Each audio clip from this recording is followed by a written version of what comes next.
Selamat datang saudara-saudari. Kita kemukakan soalan mengenai bagaimana saya tahu adanya Tuhan.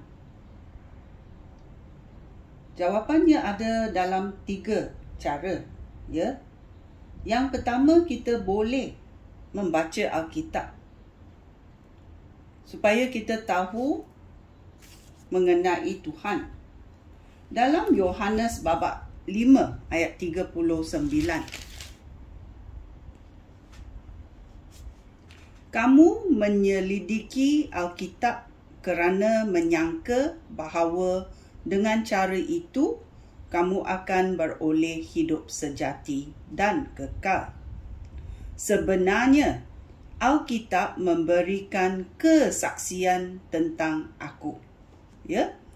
Alkitab iaitu berita baik memberi kesaksian mengenai penyelamatan Yesus Kristus dalam Perjanjian Lama dan juga dalam Perjanjian Baru. Ia mengatakan siapa itu penyelamatan yang dihantar oleh Allah. Kalau kita membaca Alkitab sebagai sejarah sahaja, kita tahu dalam minda kita. Kalau kita baca dengan hasrat hati kita, dalam rohani, Roh Kudus akan membimbing kita supaya kita tahu ayat yang dikatakan dalam Alkitab benar-benar hidup. Ya? Okey, itu cara pertama. Cara kedua, kita boleh tahu bahawa adanya Tuhan, ya, di sekeliling kita. Bagaimana kita tahu? Dalam Roma bab 1 ayat 19 dan 12 berkata, Allah menghukum manusia kerana apa yang dapat diketahui tentang orang tentang Allah sudah jelas.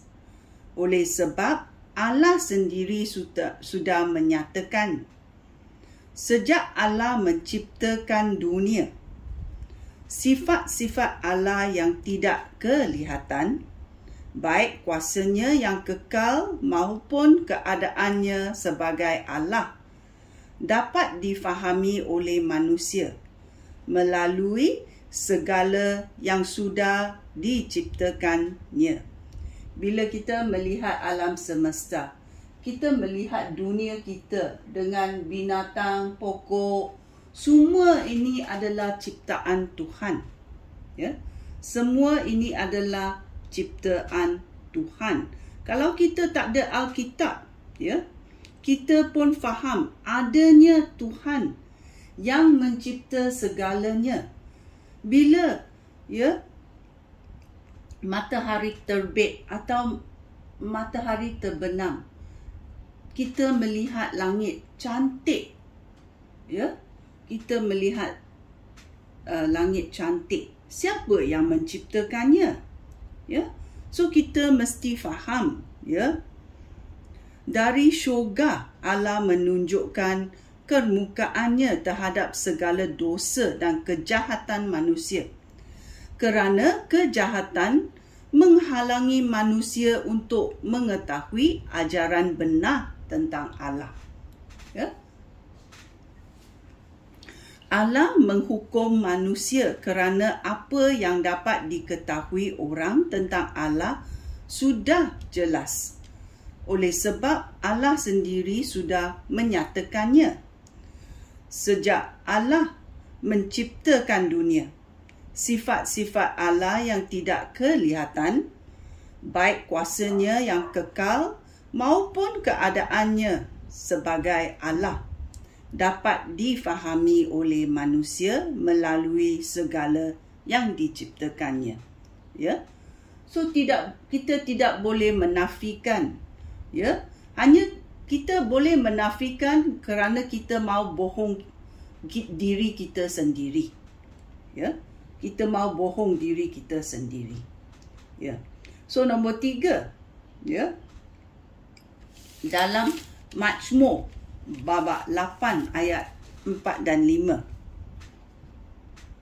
Mazmur babak 8 4 dan 5 berkata, apabila aku melihat langit yang telah Engkau ciptakan, bulan dan bintang yang Engkau tempatkan, apakah manusia itu sehingga Engkau ingat akan mereka?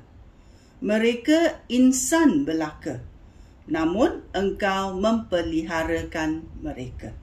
Ya, kita manusia dicipta oleh Tuhan.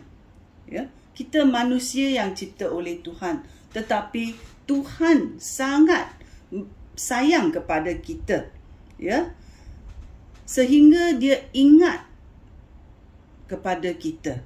Ya, kita insan belaka, namun Tuhan mempeliharakan kita.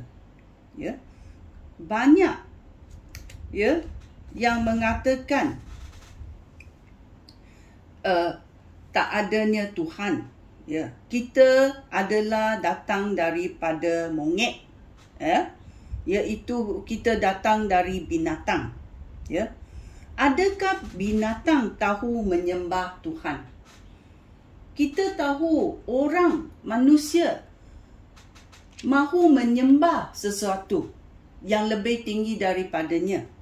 Ya, dia tahu dalam hasrat hatinya, ya, kekosongan hatinya, ada hanya Tuhan boleh, ya, memenuhi. Oleh itu dia mahu menyembah sesuatu. Ya, kalau kita kata kita monyet, kita tak menyembahlah.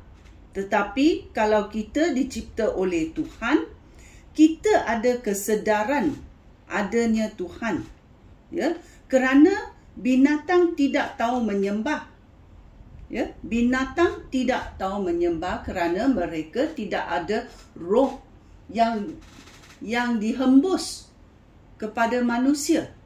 Ya, oleh itu kita tahu, ya, bahawa kita dicipta oleh Tuhan dan kita harus, ya, tahu adanya Tuhan kerana Tuhan telah memberi satu hasrat dalam hati kita, hanya Tuhan dapat memenuhinya. Ya, oleh itu kita tahu adanya Tuhan.